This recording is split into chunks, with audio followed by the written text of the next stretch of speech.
I hear for the past 2 months the issue about the gap being narrowing.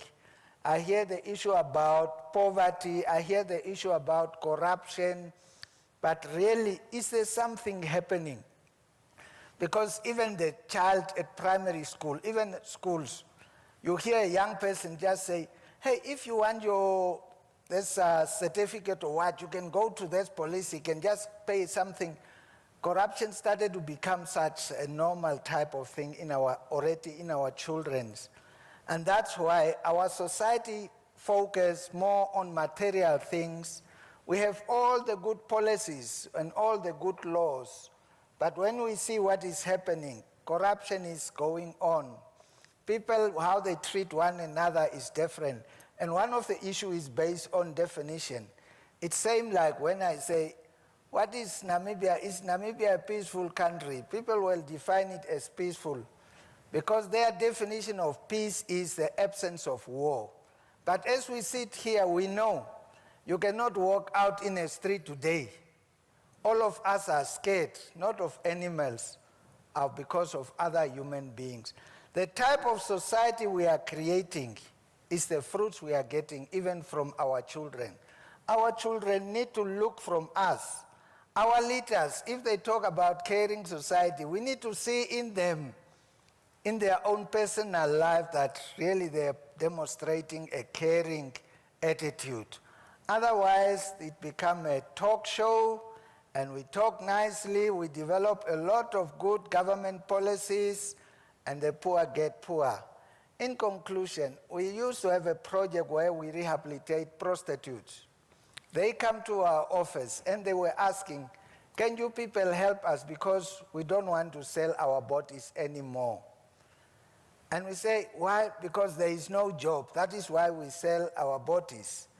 And the other one say, you know, in Babylon where I stay, I need to have the token to be able to buy water. I don't have a job, so I have to sell my body to be able to buy that token so that I can have water. When we went and talked to those in power, they say there is nothing we can do because we are here to make money. This is the city of Windhoek. We say, but these people need water. But we say, no, but we need to make business here because how do we provide? When we go to talk to those in government, now you see things are moving. It's the same like we were talking to them about the people at Aris who were thrown out. So whose responsibility is it to take care of these people? Then you see everyone is holding his hands and looking.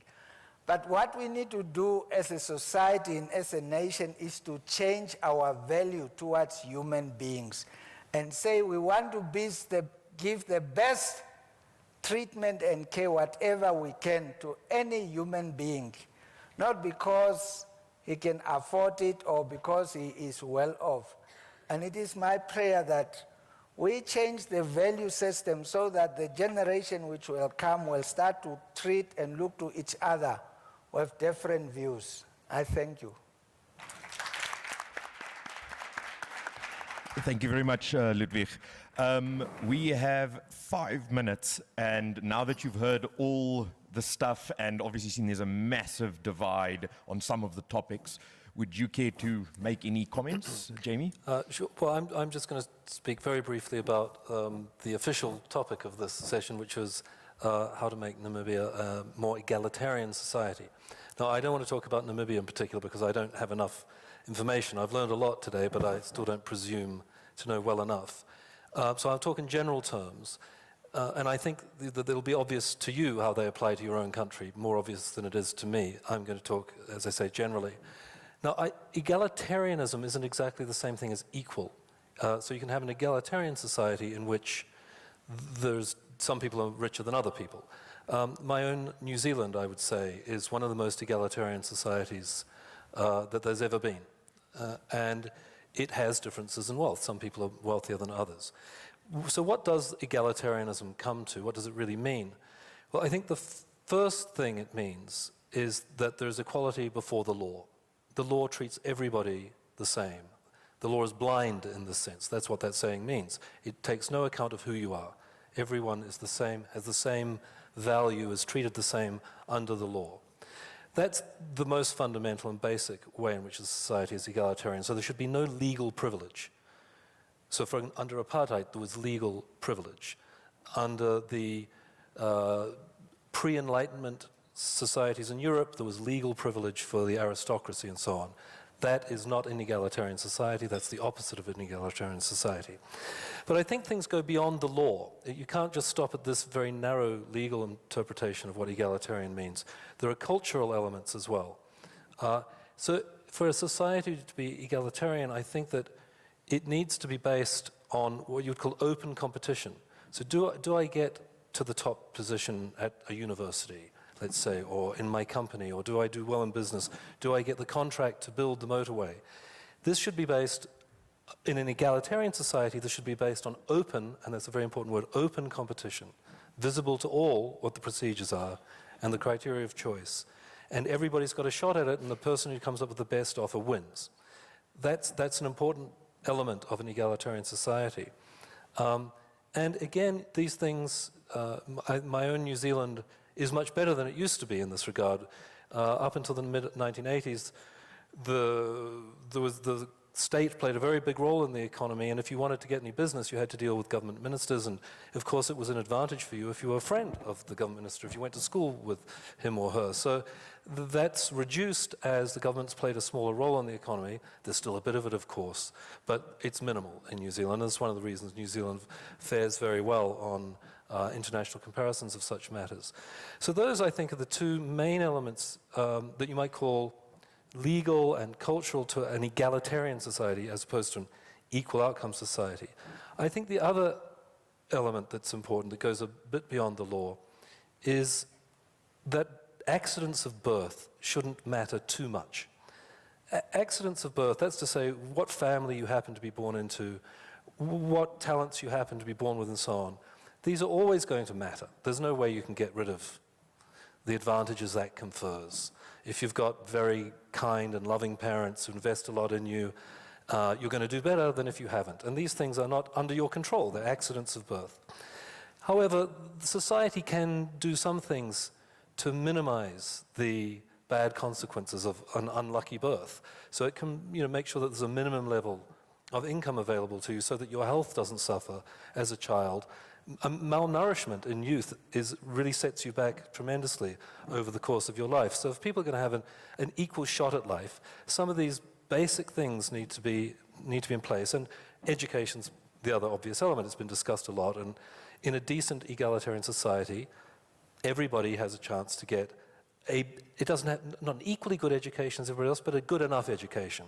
Good enough that if you're talented and hardworking, you can still do very well in life. So those, I think, are the basic elements of having an egalitarian society. And I must say that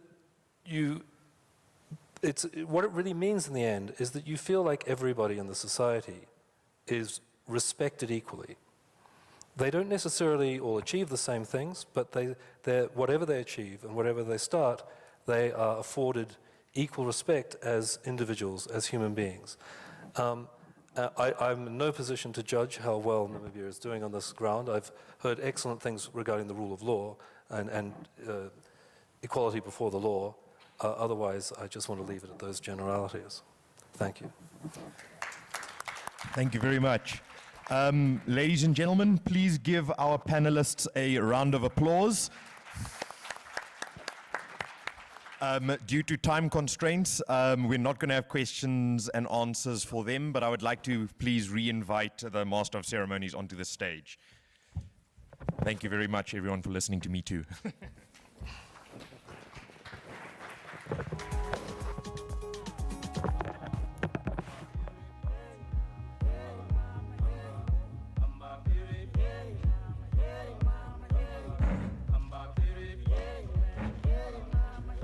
JB, I just want to remind you, please, this is Africa. You cannot hand over power while the leader is not here.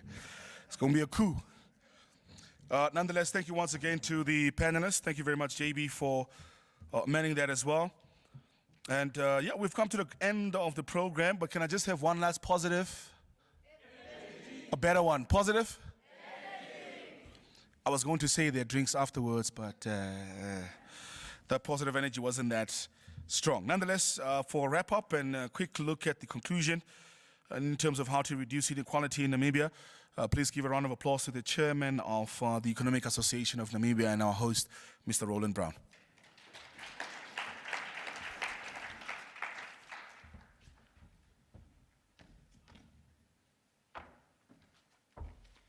Thank you, Ricardo, and thank you very much to everybody that has stuck with us throughout the day today.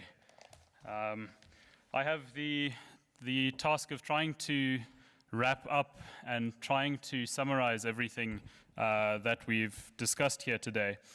And I think the first thing that I just want to mention is that I think for many of us, having these types of discussions can be quite challenging, and I think many people will go home today feeling slightly battered and bruised based on the discussions that were had.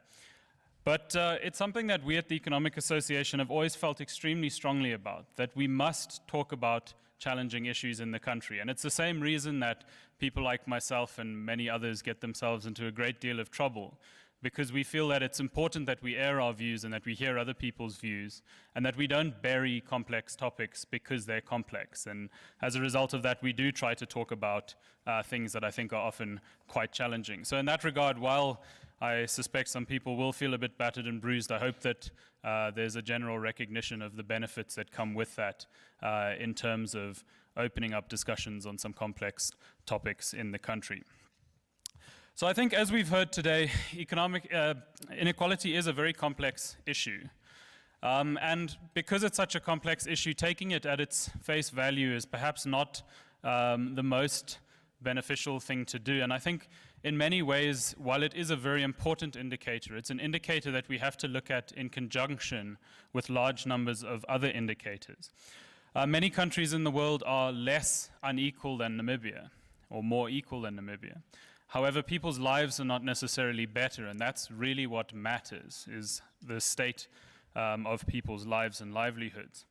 And so as a result of this, I think it's quite important that when we look at inequality, we do it through a broader prism, a broader lens than just this one specific indicator, usually in the form of a Gini coefficient. And I think that if you do that and you look at Namibia over time, what you find is that we have seen substantial changes. We see it actually in this Gini coefficient indicator. Namibia is not becoming a less equal society, despite some of the comments to the contrary.